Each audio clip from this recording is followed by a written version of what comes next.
신출 귀모라는 재주로 학정을 일삼는 관아와 악덕 부호를 응징하는 홍길동. 홍길동전을 우리에게 가장 친숙한 고전 소설로 만든 이유 중에 하나는 바로 이 활빈당의 통쾌한 활약상이다.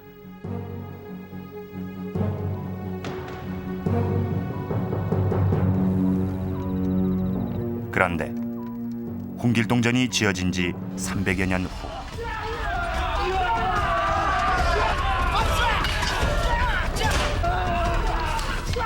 화승총과 무기를 가진 한 무리의 도적대들이 경상도 영산관할을 습격했다. 이들은 관아의 창고에 쌓아둔 물품을 전부 실어내 갔다.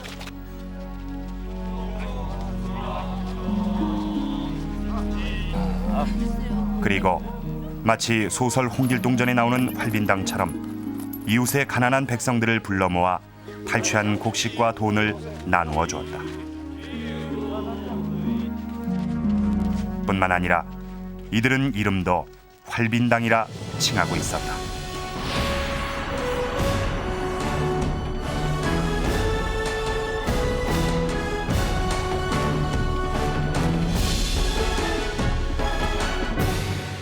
활빈당 하면 누구나 가장 먼저 떠오르는 것이 조선 중기의 허균이 쓴 소설 홍길동전일 겁니다. 그런데 이 소설 속의 활빈당이 300여 년 뒤에 현실로 나타났습니다. 이게 어찌 된 일일까요? 구한말에 나타난 활빈당. 자, 그들은 무슨 이유로 이 소설 속의 홍길동전과 같은 행동을 했으며 또 우리 역사 속에서 어떤 일을 했는지 오늘 역사 스페셜에서 알아보도록 하겠습니다. 아하, 이 화살이 활빈당이 부자에게 보낸 협박장입니다. 한번 보도록 하겠습니다.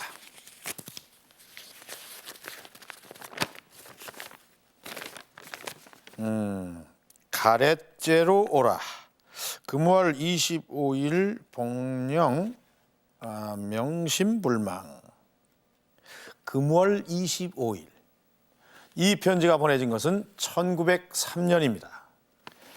돈 5,000냥을 가지고 가렛제로 오라고 되어 있습니다. 충청도에 있는 부자 정인원에게 보내진 이 협박장은 구한말에 이 활빈당의 친필로 남겨진 아주 유일한 문서입니다.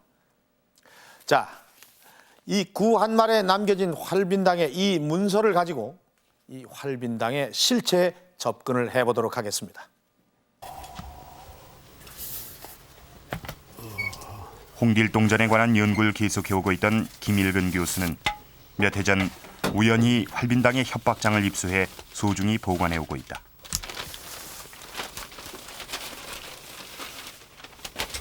쭉 좀 답해버릴게요.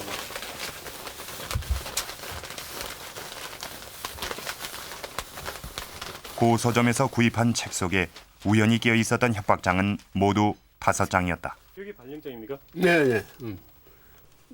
활빈당 발령해놨는데 우리가 알기 쉽도록 활빈당 발령장 또는 뭐 활빈당 협박장 뭐 이런 말하면 되겠죠. 활빈당 발령, 즉 활빈당에서 명을 바란다고 돼 있는 이 편지는 1904년 충북 회인에 사는 부자 정인원에게 모두 5차례에 걸쳐 보내진 것으로 5,000냥의 돈을 요구한 것이다. 그 협박장 받은 건데 왜 그 보관하고 있었느냐? 그걸 따져볼 적에 이런 걸 생각할 수 있어요. 이 문서를 보관하고 있어야만 다음에 딴 단체에서 협박을 하고 올 때 그때 나 이렇게 봉사했어, 냈어 하는 증거물로서 그걸 가지고 있었던 것 같아요.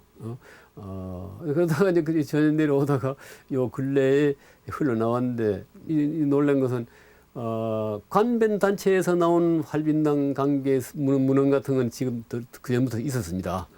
있었는데 직접 그 활빈당 자체에서 나온 이런 문서는 이건 처음이란 말이에요. 이 발령장이 더욱 주목을 받은 것은 무엇보다 편지의 내용 속에서 자신들의 선조를 길동 선생, 즉 홍길동이라고 밝히고 있는 것이다. 그 자체의 그 역사가 흘러내려오고 홍길동 이름이 나와요.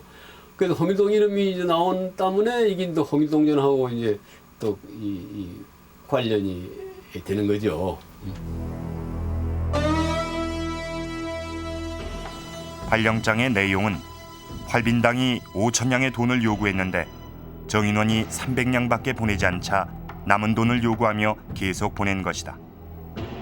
발령장엔 편지를 받는 이의 주소와 만날 시간, 장소에 대해 자세히 적고 있는데 새벽 2시 가렛제로 오라고 돼 있다. 발령장에 적혀있는 주소 휘인군의 가렛제라면 지금의 충북 보은군 휘북면 일대. 예, 가래지가 지금 저 보이는 저수지에서 여기하고 그 보이는 길 저 넘어가 일대가 가래지가 되겠습니다. 가렛제를 모르면 공태원에서 고개를 넘어가는 중로라고 적고 있는데 실제로 가렛제는 공태원에서 1km 정도 떨어져 있었다. 그리고 여기는 그 협곡이기 때문에 보은이로 가는 길은 이 공태원을 거치지 않으면 가지를 못합니다. 그렇기 때문에 거기 뭐 그 주막을 거치지 않으면 지금 말로 다 참 안 되기 때문에 강도도 나오고 도덕도 나오고 이렇게 그 유명한 곳입니다. 활빈당은 첩첩산 중인 이 가렛제로 새벽 2시경 하인을 아무도 동행하지 말고 반드시 정인원 혼자 돈을 가지고 나오라고 적고 있다. 5장의 협박장을 받은 정인원은 그 후 어떻게 대처했을까?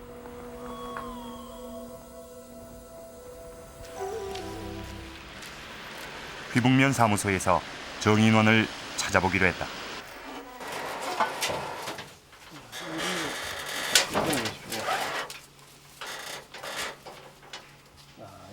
글쎄 여기 없어요. 이제 여기 약속이 1915년이잖아요. 이제 그 다음 거거든요. 1900. 면사무소에 보관된 호적은 1915년 것부터. 그러니까 협박장이 보내진 연대로부터 10여 년 뒤의 호적이 남아 있었지만 정인원의 이름은 찾을 수가 없었다. 활빈당을 피해 어디론가 떠나버린지도 모를 일이다.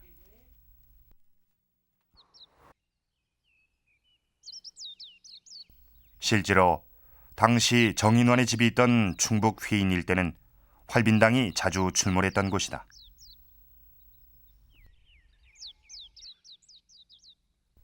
정인원이 습격을 받았던 그해 휘인 관아도 활빈당에 습격을 당했는데 군수에게서 5,800냥을 탈취했다는 기록이 나타나고 있다. 그렇다면 주민들 가운데는 활빈당에 대해 알고 있는 사람들도 있지 않을까? 활빈당이라고 예전에 그 어려운 사람들 부잣집 털어다가 준다고 그렇게 어른들한테 말씀했었죠. 예. 그래 그게 뭔지 이제 한 머리는 부잣집은 활빈당이라는 게 참 아주 역적과 같이 얘기지만은 없는 사람들은 참 그 사람들이 그래도 훌륭하다고 하고. 주민들 가운데 활빈당의 이야기를 알고 있는 사람은 많았다. 그렇죠. 피는 안 받죠. 그런데 이제 이게 베풀 줄 모르는 부자는 말하자면 이제 그 집은 집중적으로 이제 저녁에 가서 털어갖고 인심이 좋고 소문난 부자, 남에게 덕을 끼친 사람한테는 덜덜 안 했다고 소리지. 100여 년의 세월이 흘렀지만 구한말 활빈당의 이야기는 사람들의 기억 속에 아직 살아있었다. 자, 지금 제 뒤에 보이는 것이 앞에서 보셨던 구한말 활빈당이 정인원에게 보냈던 첫 번째 편지가 걸려 있는 것입니다. 활빈당 발령이라고 쓰여져 있습니다. 한번 자세히 보도록 하겠습니다.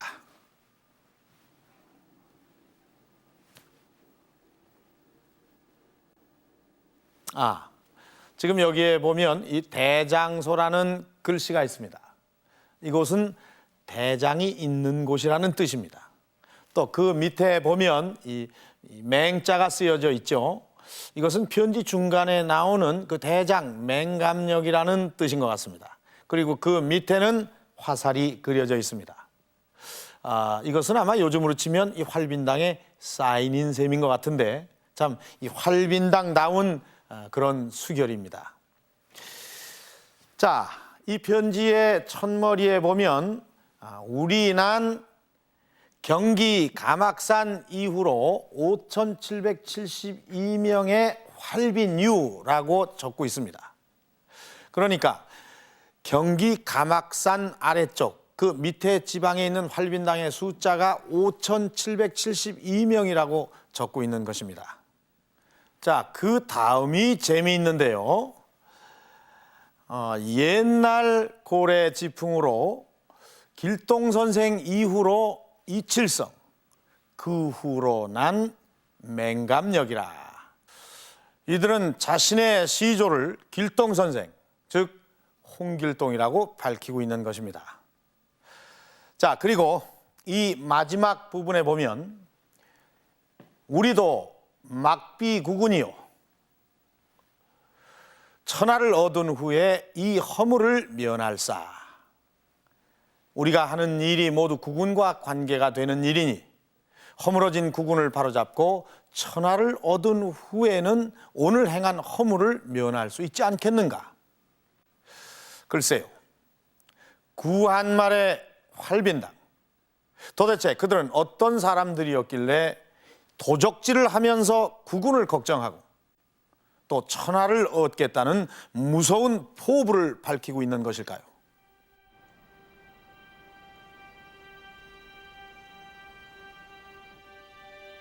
등단 이후 역사 소설에 특별히 관심을 가져온 소설가 김주영. 그는 지난 94년 모두 5권으로 구성된 또 한 편의 역사 소설을 펴냈다.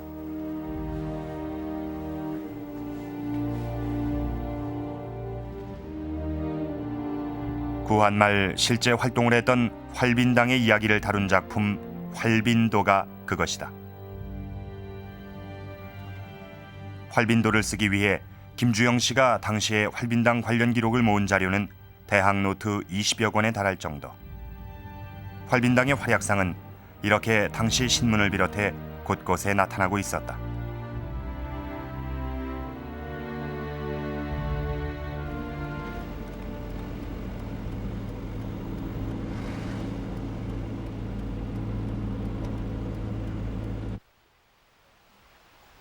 자료 수집뿐 아니라 실제 활빈당이 활동했던 현장들을 답사하기도 했다.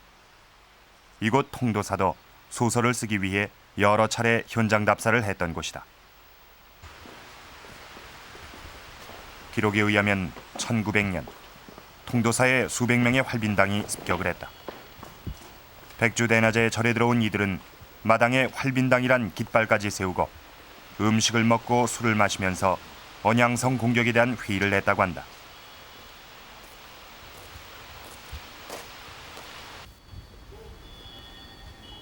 김주영의 소설에도 활빈당의 통도사 습격 부분이 나온다.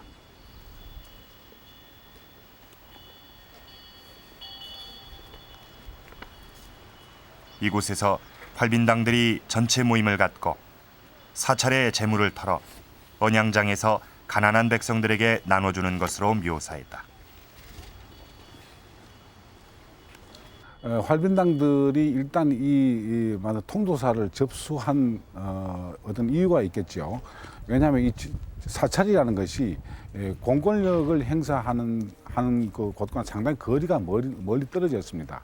그래서 그 비밀 유지가 아주 손쉬웠고, 그 다음에 이 절간이라는 곳이 그 시주한 물품들이 상당히 많이 이제 쌓여 있지 않겠습니까? 곡식이라든지 피륙이라든지 혹은 뭐 이런 잡다한 이런 것들이 시주품들이 많기 때문에 그것을 중심으로 해서 또 많은 이제 거처할 수 있는 곳이 있고 해서 상당히 이게 이제 절을 많이 이용합니다. 그분들이. 활빈당이 공격한 사찰들은 주로 대사찰. 통도사도 2차례나 습격을 당한 것으로 나타난다.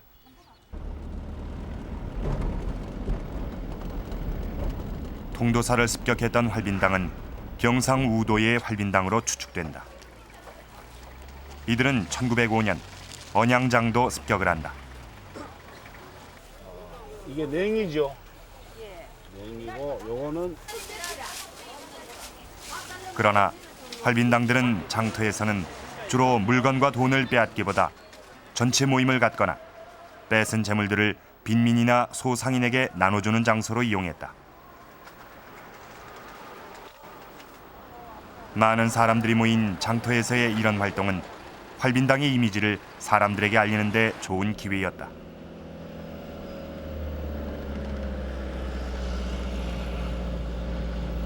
당시 활발하게 활동을 하던 활빈당들은 경상우도파와 충청 경기도파, 전라 경상좌도파 등 3개파.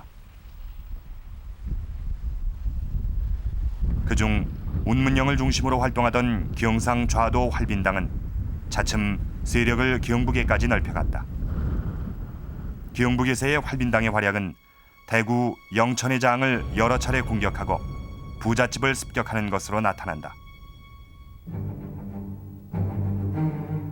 사찰이나 장터와 함께 활빈당의 주 공격 대상 중의 하나는 부자들의 집.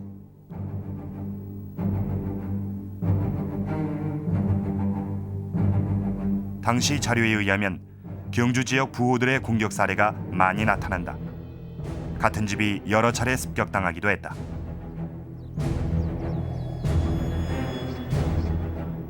경주시 교동에 있는 이름난 만석군 최부잣집. 그러나 이 집만은 단 한 차례도 활빈당의 습격을 받지 않았다. 활빈당이 들어와서 다른 집들은 전부 이제 어성 같은 데도 우리 할아버지 누님이 시집 가셨거든요. 어성에 시집을 가시는데 그런 데서 못 빼게 가지고 일로 피난을 왔어요. 그러니까 그런 상황은 굉장히 많았어요. 왜냐하면 이제 좀 살림을 모으기 위해서 뭐 인심을 잃었다든지 또는 뭐 좀 가혹한 무슨 착취를 했다든지 뭐 그런 예는 요즘이나 옛날이나 뭐 흔히 있지 않습니까? 그랬을 때 그 활빈당이 나와가지고 그 집 곡간문을 열고 그 안에 있는 양고기고 뭐 전부 그 비난한 사람들한테 이제 놀아주고 또 그 정도에 따라가는 그 집 불 지르고 그래서 피난을 막 와서 우리 집에 온 경우는 있습니다. 사돈의 집으로 피난을 온 거죠. 교동 최부잣집 바로 앞에 있는 경주 사마소. 경주 지역 양반들이 모임의 장소로 사용하던 곳이다. 이곳에 몰려든 활빈당 무리들이 이곳에 불을 질렀다. 근데 저기다 불을 붙였는데 그 예를 때 보면 저기 불 닿는 게 그 스름 있죠? 지금도 안 보입니까 그 스름? 이렇게 불을 지른 활빈당을 최부자가 불러 야단을 쳤다는 것이다. 이거 탄자리 있지 않습니까? 예, 이걸 이제 그 활빈당에서 와가지고 여기서 이제 뭐 양반들이 모이가 우리 이제 증조부 큰할아버지 형제분이 그 활빈당에 두목을 불러오라 그랬어요. 보통 겁을 내 가지고 그런 사람 오면 다 도망을 가야 되는데 우리 집은 뭐 그 사람들이 쳐들어오지도 않았고 아예 우리를 해치려는 뜻이 없기 때문에 불러가지고 너희들이 거기에 그 불을 지르면 어떡하느냐 하니까 이 백성의 고열을 빨아먹은 것을 우리 원하인 사이가 안 되겠다 불 질렀습니다.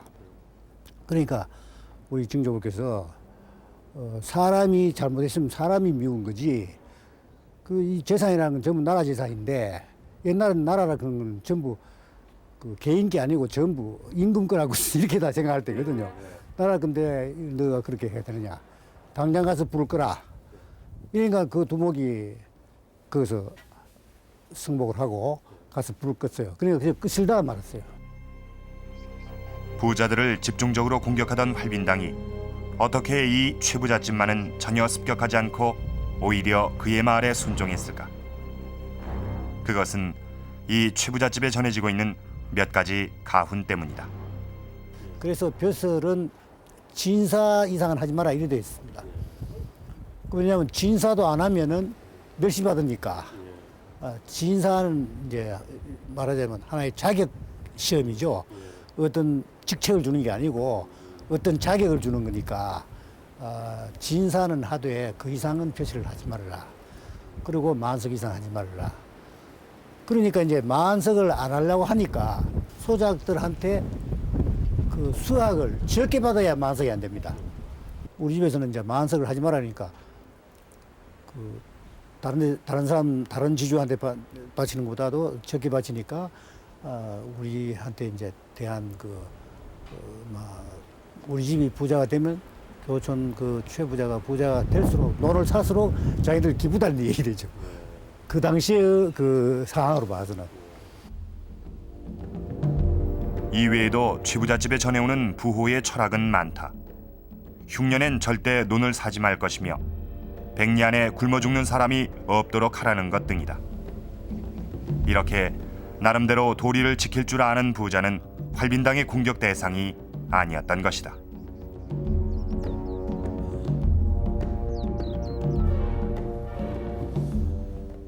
지금 제 뒤에 보이는 것이 황성신문입니다. 자, 이 중에 보면 이 활빈당과 관련된 기사들이 많이 있습니다. 자, 1900년 9월 11일의 기사입니다.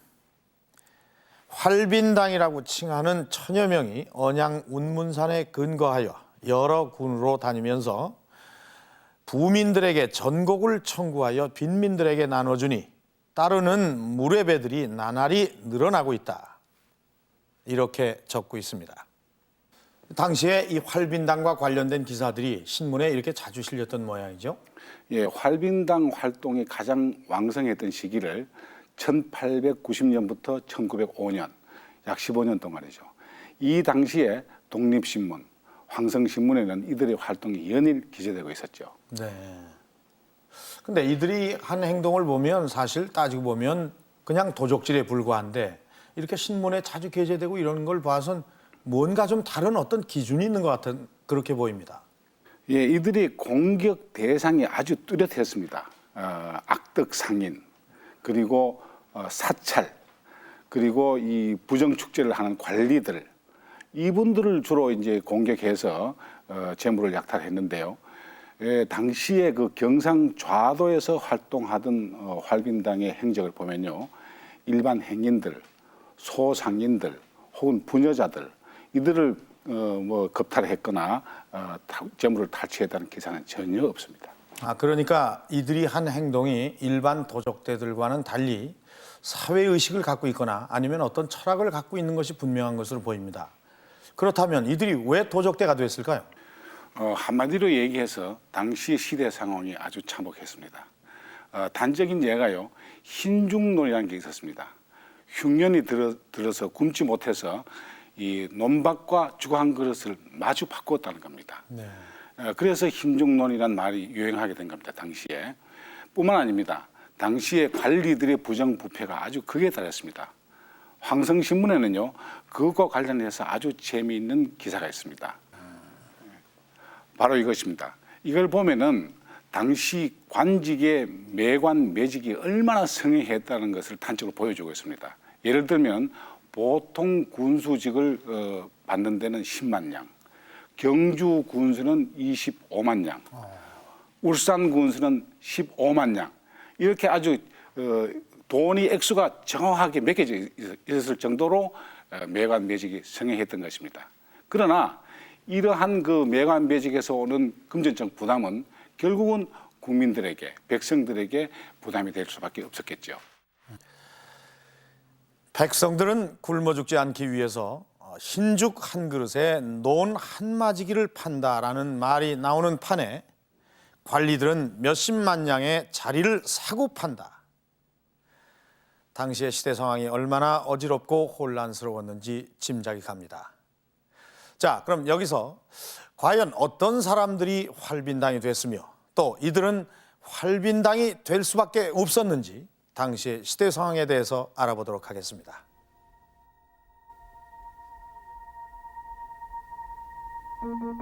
구한말 활빈당에 대한 최초의 기록은 조선왕조실록에 있다. 활빈당이란 검색어로 찾아지는 기사는 단 한 건. 1885년 고종 22년의 기사다. 만여 명이나 되는 무리들이 활빈당이라 칭하고 다닌다는 것이다.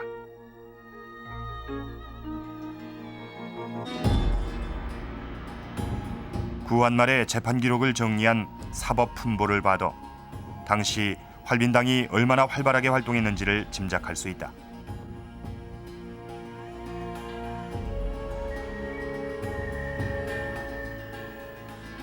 (1890년에서) 1905년에 이르는 약 15년 사이 활빈당과 관련해 처벌받은 사람의 숫자가 무려 200여 명에 달한다. 1860년대를 전후로 해가지고 우리 사회가 아주 혼란해지죠. 마치 그때가 이제 세도 정치, 안농김 씨의 세도 정치 시대인데 국가 기강이 그 당시에 혼란해지고 정치 도의가 문란해지고 경제적으로 이제 문란해지고 그러기 때문에 사람들이 살 수가 없습니다. 그러니까 그 당시에 대개가 이제 자기 고을에서 도망을 쳐서 유민으로 변하죠. 일반 백성들이 땅을 버리고 유민이 돼간 이유는 갈수록 가중되는 가혹한 세금으로부터 우선 도망갈 수 있기 때문이었다.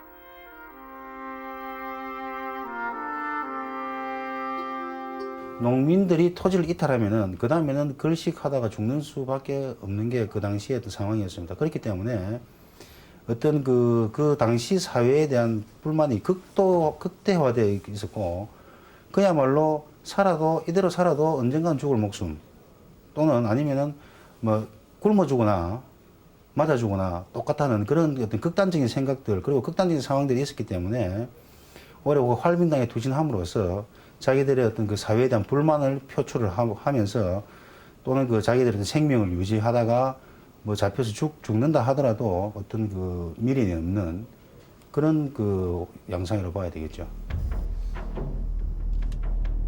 이렇게 극에 달한 시대 상황이 부른 첫 번째 사건이 1894년 동학 농민봉기였다.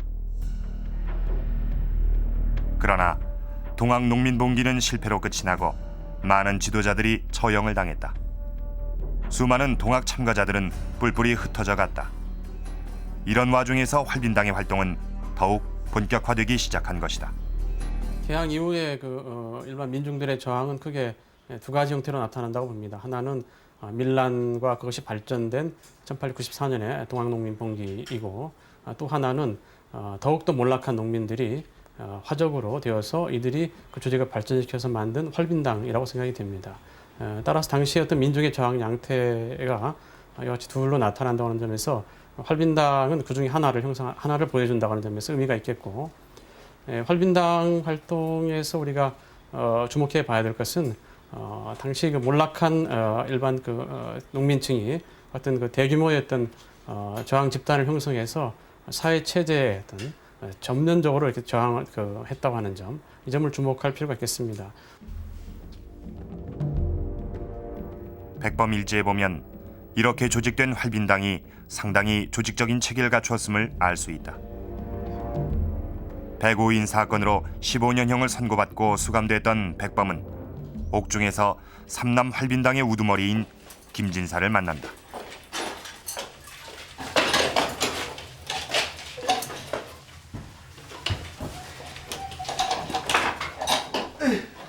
교사 시절 활빈당의 활동에 대해 듣고 그 비밀 결사 조직을 독립운동에 이용할 수도 있겠다는 생각을 가지고 있던 김군은 김진사에게 활빈당의 조직에 대해 상세히 묻는다.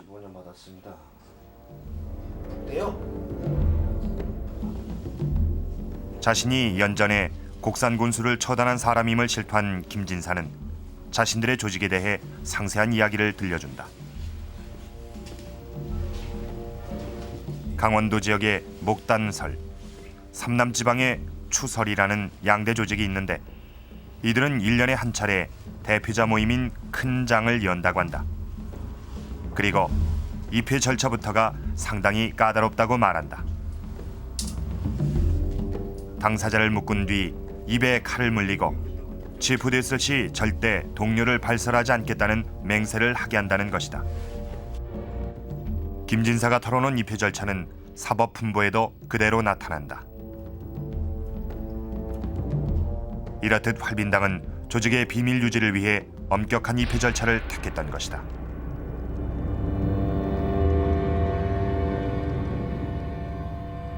활빈당은 땅과 일자리를 잃은 백성들이 최후의 수단으로 택할 수밖에 없었던 길이었다.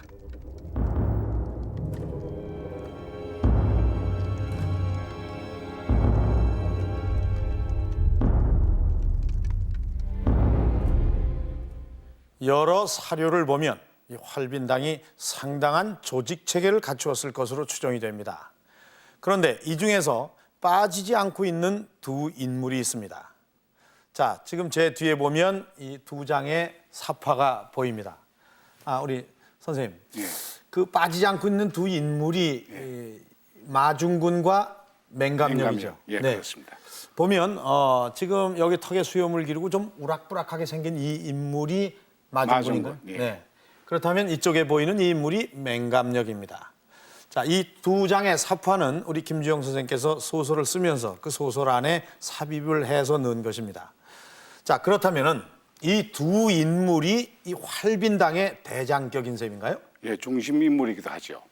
활빈당의 계보를 크게 보면요, 활빈당의 발령장에도 나타나 있습니다만은 홍길동을 선생으로 모시고 있습니다. 그 후에 1890년대에 이르면은 윤동굴이라는 인물이 관으로부터도 팔도 화적 도개수로 지목되고 있습니다. 그런데 그 7년 후가 됩니다. 1897년경에 윤동굴은 체포되어서 처형이 되고 그 후의 역할을 민도사라는 사람이 계승하게 됩니다. 민도사는 1899년 대도회를 주도했던 인물로 팔도 도감 대민도사로 기록되어 있습니다. 그 뒤를 이어서 활빈당을 통괄하던 인물이 바로 맹감역과 마중군입니다. 그런데 맹감역은 활빈당 도대장이라고 하는 기록으로 봐서 맹감역이 더 중심적인 역할을 한 듯합니다. 그런데 재미있는 것은 바로 이 맹감역이라는 인물이 한 사람이 아니라는 것입니다. 그러니까 경상우도, 충청도, 전라도 지역 등등에 각각 맹감역이라는 사람이 있었다는 얘기가 되겠죠. 이들은 본명이 따로 있었습니다만은 맹감역이라고 사칭한 것입니다. 이처럼 전국 각지의 활빈당 지도자들이 동시에 같은 이름을 사용했다는 것이죠. 그 실명을 밝히지 않은 데는 여러 가지 이유가 있을 것 같은데요. 왜 그랬을까요? 예, 홍길동전을 보면은 홍길동이가 자신의 분신을 8개나 만들어서 전국 각지에서 활동하지 않습니까? 네. 바로 이제 신출기무를 한다는 그 이미지를 심어주기 위해서겠죠. 네. 활빈당도 바로 그런 효과를 노린 것 같습니다. 네. 네, 이렇게 구한말의 활빈당들은 홍길동의 후예임을 자처하면서 이 홍길동전과 아주 유사한 행동들을 많이 하고 다녔다고 하는데 어떤 부분들인지 홍길동전의 활빈당과 또 19세기의 활빈당을 비교해 가면서 살펴보도록 하겠습니다. 허균이 홍길동전을 지은 것은 17세기경. 집을 나온 홍길동은 도적대들을 만나고 활빈당을 조직한다. 이때부터 홍길동이 이끄는 활빈당은 신출귀몰한 재주로 나쁜 관리와 부호를 혼내주고 빈민을 돕는 의적 활동을 벌인다. 이것은 소설 홍길동전 대강의 줄거리다. 그런데 홍길동전의 이야기는 많은 사람들의 사랑을 받으며 현실에서 또 다른 이야기를 만들어낸다. 소설이 아니라 전국 곳곳에 홍길동이 실제로 있었다는 이야기가 전해져 오고 있는 것이다. 무성산도 그 중에 하나다. 옛날에 이제 여기 홍길동의 굴이 있고 해서 이제 홍길동이가 쌓았다고 해서 홍길동 선생이라고도 이렇게 부르고 그랬지요. 홍길동 굴은 어디에 있습니까? 굴은 저기로 있는데 거기는 가기가 굉장히 힘들어요. 홍길동의 이야기는 비단 이렇게 전설로만 아니라 후대의 기록에서도 종종 등장한다.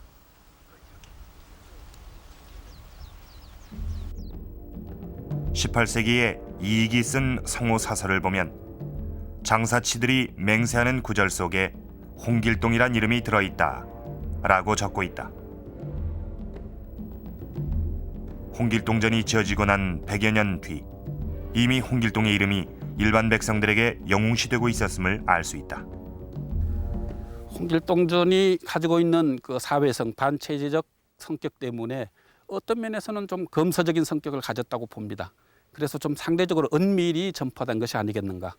그래서 성호 이익의 경우에는 좀 부정적인 입장에서 설명을 합니다. 그러나 그 당대의 도둑들이 또는 상인들이 홍길동을 이름을 빌려올 정도로 그들에게는 또 다른 측면에서 인기는 있었다고 생각이 됩니다. 그렇게 생각한다면 홍길동전은 다른 군담 소설의 영웅처럼 한쪽으로는 반체제적이니까 검서적인 성격, 또 한쪽으로는 더욱더 그렇기 때문에 은밀히 읽는 것, 그것이 바로 홍길동전이 가지고 있는 여타의 영웅 소설과의 차이라고 생각이 됩니다. 그로부터 다시 100여 년이 지난 뒤인 19세기 중반에 쓰여진 동야 휘집. 이 기록에 보면 이때쯤엔 산적들 사이에 이미 홍길동의 이름이 회자되고 있음을 알 수 있다. 홍길동의 이야기가 현실에서 나타나는 것은 구한말. 구한말 활빈당의 활약상은 홍길동전과 많이 닮아 있다. 근데 19세기 1900년대에 일어난 활빈당 투쟁을 보면은 너무 그 과거와 유사한 부분이 많아요. 무엇보다도 그 있는 자들의 것을 뺏어 가지고 없는 자들에게 준다든지, 또는 절도 가끔을 또 털어 가지고 또 가난한 사람이 나눠 준다든지, 또 이제 관에 쳐들어갈 때에도 우리는 당당하게 간다 해가지고 미리 통보를 하는 경우도 있어요. 우리가 몇 시 가니까 니들이 대비하고 있어라. 그래서 저항을 하면 싸우고, 저항을 않고 순순히 응해주면은 가서 관에 저장했던 곡식도 털어온단 말이죠. 이게 당당합니다. 1904년 경남 창녕군 영산에서 있었던 구한말 활빈당의 관아습격은 홍길동전에 나타나는 함흥 관아습격과 매우 흡사하다.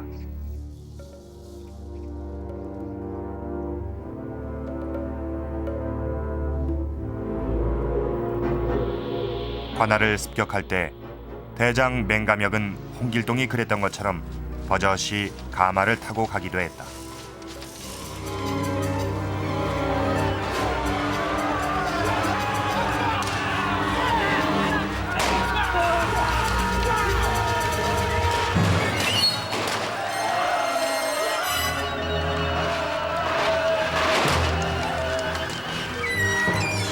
새벽녘 갑자기 들이닥친 활빈당이 먼저 무기고를 열어 무기를 탈취하고 공격을 시작하자 관군은 모두 달아났다. 이어 옥문을 부수고 죄수들을 석방시켰다.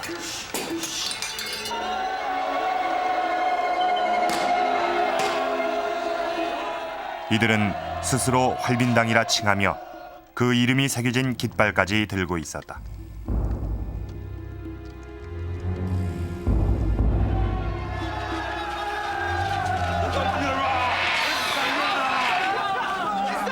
이어서 창고에 가득한 곡식들을 실어내갔다.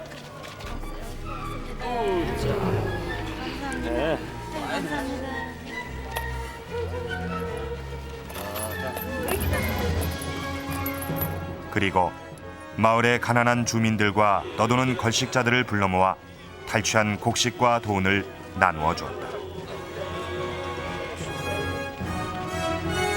다음 날 정오경 이들 활빈당은 백주대로로 노래를 부르면서 유유히 성을 빠져나갔다고 영산 군수는 보고서에 적고 있다.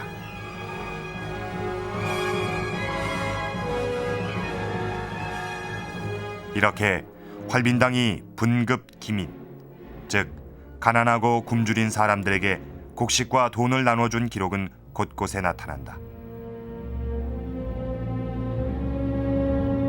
전라도 능주의 예암장에서는 곡식과 돈을 나눠주고 잔치까지 베풀었다고 한다.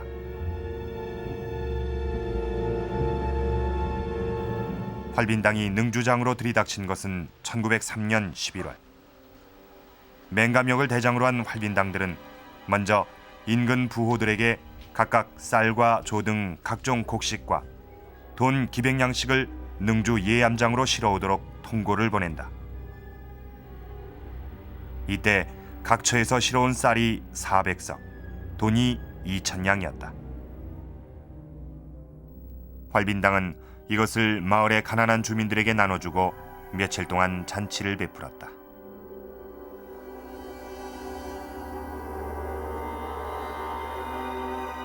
그런데 군수가 비밀리에 관찰부의 활빈당의 행태를 고발, 관군이 출동한다. 이 사실을 안 활빈당은 군수를 인근 냇가에 던지고 관군들과 접전을 벌이다 날이 저문 후 소나무에 흰옷을 감아 관군을 속이고 도망갔다. 신출귀몰하는 재주로 관군을 농락하는 모습까지. 구한말의 활빈당은 홍길동전의 활빈당과 그대로 닮았다. 활빈당들이 마치 교본처럼 여기고 또 활빈당이라는 명칭마저 가져왔던 이 홍길동전은 단순하게 이 관리나 부호들을 혼내주는 도적들의 얘기가 아니라 저자 허균의 정치 철학이 녹아있는 그런 소설이었습니다. 허균은 1618년 반역죄로 처형됐습니다. 후대에 인정받기 시작한 그의 사상은 당시로서는 상당히 진보적이고 혁명적이었습니다. 자, 여기에 있는 이 글을 한번 보도록 하겠습니다. 자, 이것은 홍길동전의 저자 허균이 쓴 호민론의 일부분입니다. 천하에서 제일 두려운 것은 백성이라. 백성은 물이나 불이나 또 호랑이보다도 더 두려운 것이다. 그런데 윗자리에 앉아 있는 사람들은 제 멋대로 백성들을 업수히 여기고 모질게 부린다. 도대체 왜 이러는 것인가? 오늘날의 민본주의, 백성을 주인으로 아는 사상이 그대로 담겨 있는 것입니다. 호민은 영웅 호골과도 같은 그런 백성을 말합니다. 허균은 이 부패한 관리들의 횡포가 계속되는 것은 이 나라에 영웅 호골이 나타나지 않기 때문에 백성을 업수히 여겨서 그런 것이라고 생각을 했습니다.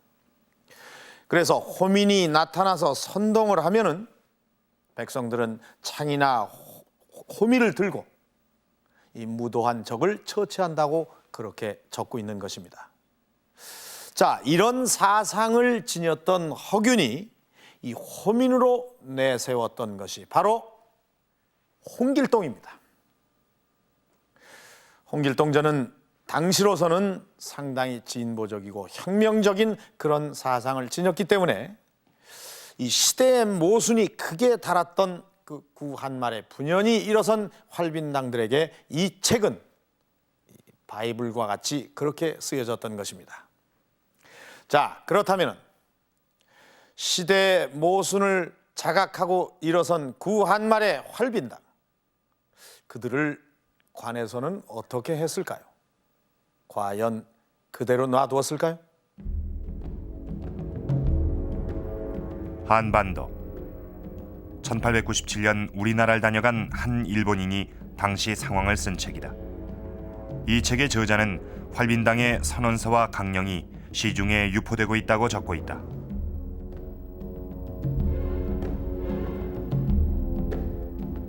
당시 활빈당의 주장을 담은 13개 항목을 대한사민논설 13조목이라 하여 자세히 적고 있다.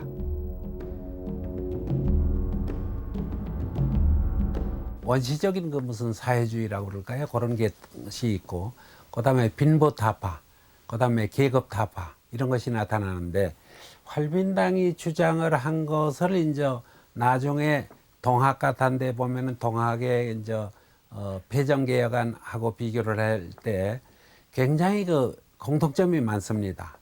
그런 것을 보면 말이죠. 여기에서 이제 정부에 대해서 반대를 하고 민중들의 편에 서 가지고 활동을 했다고 하는 거. 그러니까 정부의 재산이라든가 부의 재산을 탈취해서 일반들에게 나눠줬다든가 하는 거. 이런 것은 우리가 아주 주목을 할 것이죠.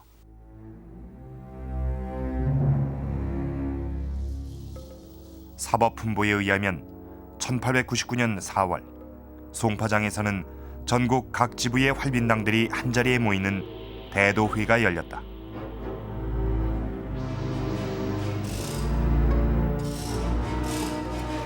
이렇게 각 지역의 대표들이 한자리에 모이는 것을 큰 장을 부른다라고 했는데 보통 1년에 한 차례 정도 열렸다. 이 대도회를 주도한 인물은 민도사로 그는 백발의 노인이며 서울 출신이라고 기록돼 있다.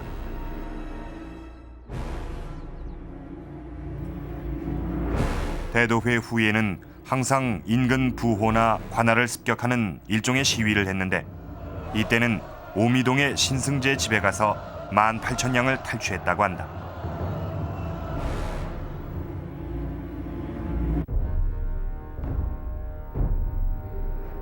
사법품보를 비롯한 각종 자료에 의하면 활빈당의 조직은 비밀 결사로 이루어지고 있음을 알 수 있다.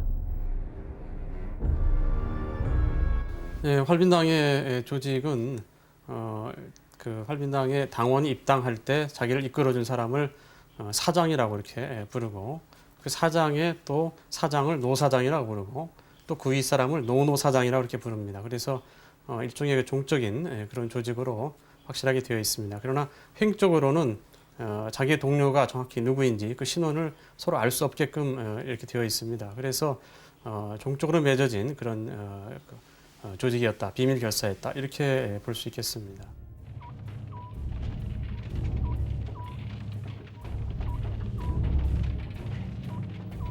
활빈당이 이렇게 조직적인 체계를 갖추고 활동을 벌이자 관에선 이들의 처리에 고심을 하게 된다.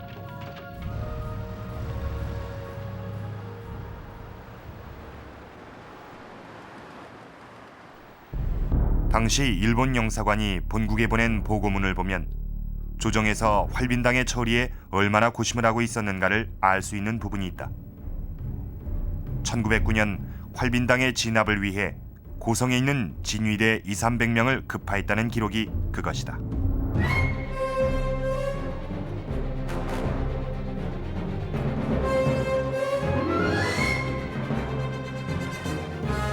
당시 정부에서는 활빈당이 이제 전국 각지에서 출몰을 했기 때문에 이것을 진압하기 위해서 각 지방에 있던 진위대를 동원을 했습니다. 그래서 진위대는 각 지방에 있던 당시 군대들인데요. 이 진위대들이 출동을 해서 이 활빈당들을 토벌하는 그런 일에 나섰습니다. 그러나 활빈당은 워낙 출몰이 무쌍했고 이들이 모였다가 흩어지고 다시 또 모이고 흩어지고 하는 것을 반복했기 때문에 그들을 완전히 추적해서 잡는다고 하는 것은 거의 불가능했습니다. 관의 힘만으론 활빈당을 소탕하는 것이 불가능하자 각지의 부호들은 자구책을 강구, 자체적으로 방위대를 두기도 한다. 1904년 1월 이 집안의 방수군과 맹감역이 이끄는 활빈당이 전투까지 벌인 것으로 기록돼 있는 전북 부안에 있는 김진안가. 이곳에 적혀진 안내문을 보면 이들은 화적대를 피해 아예 이살 갔다고 적고 있다. 그러나 당시 일반 백성들의 경우는 달랐다. 한 기록에 의하면 백성들은 활빈당들을 음식과 술로서 대접함이 마치 귀한 손님을 대하는 것과 같았다고까지 한다.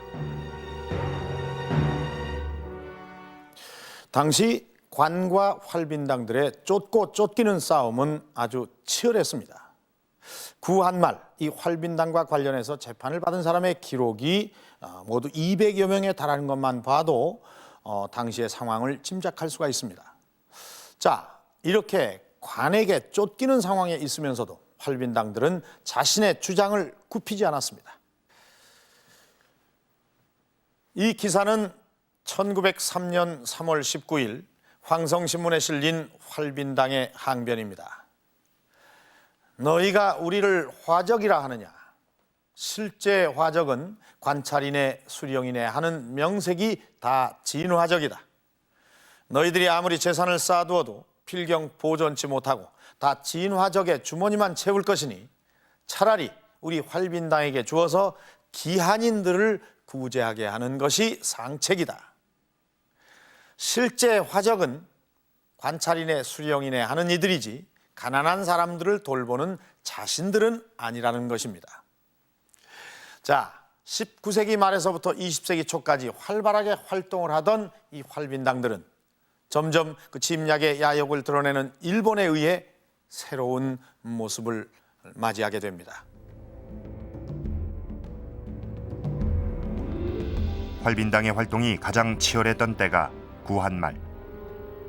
일본은 일찍부터 이들의 활동을 주목하고 있었다. 1900년대 일본이 조선의 상황을 자국에 보고한 일본 공사관 시찰 보고서. 여기에 보면 여러 차례 활빈당과 관련된 상황들을 본국에 보고하는 기사들이 등장한다. 일본은 왜 활빈당을 주목하고 있었을까? 그 사람들은 이제 두 가지 목적이죠. 치안이라고 하는 이제 목적 하나 하고, 그 대개 1900년 전후 해가지고는 그들이 이제 세력이 여기에 미치고 있었으니까. 그 다음에 이제 또 하나는 경제적인 목적이죠. 그들이 이제 일본인들을 갖다가 공격하기도 하고, 또 외국 사람들을 갖다가 배척하고, 그렇기 때문에 이제 그런 것 때문에 그들이 이제 관심을 둔 거죠. 한일 외교 극비 사료에 보면 일본은 활빈당들이 주장하는 대한 삼인논설의 내용도 모두 파악하고 있었다. 대한 삼인논설에서 활빈당은 당시 조선의 쌀이 대부분 일본으로 빠져나가는 상황에서 미국 수출을 금지하고 반공령을 실시해 고가를 안정시키라는 주장과 더불어 외국 상인의 국내 진출을 금하고 철도 부설권을 외국인에게 넘기지 말며 금광 채굴을 금지하라는 등 대부분 반외세, 반일 정서가 실린 주장을 하고 있다. 이런 것은 국가로 볼 땐 굉장한 이권이거든요. 아시다시피 1890년대를 전후해가지고 우리나라의 이권이 서양 자본주의 제국한테 다 넘어갑니다.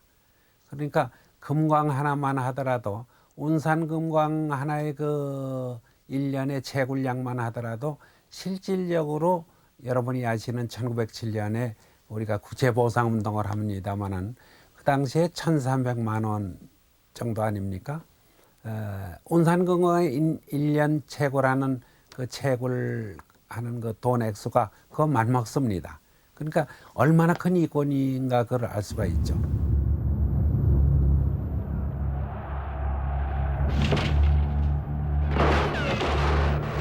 일본에 대한 활빈당의 생각은 단지 주장에서 그치는 것이 아니라 실제 일본인에 대한 공격으로 나타난다.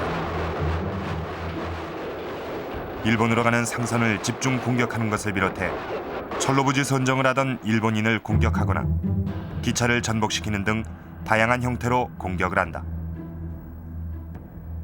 그러나 1905년 활빈당의 활동에 변화가 일어나는 결정적인 사건이 발생한다. 일본과 우리나라 사이에 을사보호조약이 맺어진 것이다. 그러자 전라도의 최익현, 경상도의 신돌석, 충청도의 유인석을 비롯해 전국 각지에서 의병들이 일어난다. 나라의 존망이 위태로운 시기, 활빈당들도 이제 새로운 선택을 해야만 했다. 자기들의 어떤 그런 신분을 명확히 드러내지는 않고 있지만 일반적으로 파악을 할 때 화족 출신들로서 소규모 의병부대를 조직한 사람들이 있었고, 이들이 주로 나타나는 출몰하는 곳이 그 이전에 활빈당이 출몰하는 곳과 많이 중복이 되기 때문에 아마도 그들이 그와 같이 의병으로 이렇게 전환했을 가능성은 상당히 크다고 봅니다. 경남 의병장인 맹학조. 그는 경문에서 자신이 전에 활빈당으로 활동했음을 당당히 밝히고 있다. 의병운동이 활발해지면서 활빈당이란 명칭은 차츰 사라져간다. 더 이상 부패한 관리와 토호가 활빈당의 공격 대상이 될 수 없었던 것이다. 시대의 변화와 함께 새로운 길을 모색해간 활빈당. 활빈당은 사회의 모순이 극에 달했던 구한말, 부패한 권력과 밀려오는 위세를 향한 당시 민중들의 또 다른 저항 의지의 표출이었다.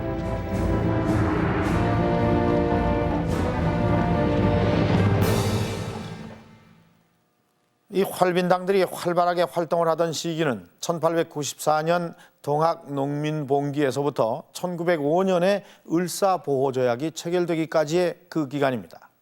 그러니까 동학농민봉기와 의병활동이 활발해지기 전 그 사이에 빈 공백을 메우는 민중들의 항쟁이라고 봐야 할 것입니다. 그러나 동학농민운동이나 의병활동이 지금까지 많은 관심을 받았던 것에 비해서 이 활빈당의 활동은 크게 주목받지 못했습니다. 그것은 이들이 수단으로 택한 방법이 정당하지 못했다는 것도 그 큰 이유 중에 하나였습니다. 그러나 당대 민중들의 생각은 달랐습니다. 자, 이 기록을 한번 보시죠. 네, 여기에 보면은 이 부호들의 곡식을 빼앗아 빈민들에게 나눠주니 빈민들이 그 덕을 기리어 세운 목비가 숲과 같았다. 당시 온건 개혁파의 핵심 인물 중에 한 사람이었던 김윤식이 쓴 소금청사에 나오는 한 부분입니다. 당시의 지배계층이 사리사욕과 권력욕에 눈이 멀어서 백성들을 돌아보지 않고 있을 때 헐벗은 자들을 돌아보면서 곡식을 나누어주는 이 활빈당에 대해서 그 백성들이 고마움을 느껴 세운 그 목비, 나무 비석이 숲을 이루었다. 비록 그 나무 조각에다 글씨를 써 넣은 아주 하찮은 것이었겠지만 관청 앞에 즐비한 그 어떤 화려한 선정비보다 더 가치가 있던 것은 아니었을까요? 그동안 역사 속에 묻혀있던 활빈당의 존재와 그 역할은 이제 정당한 평가를 받아야 할 것입니다.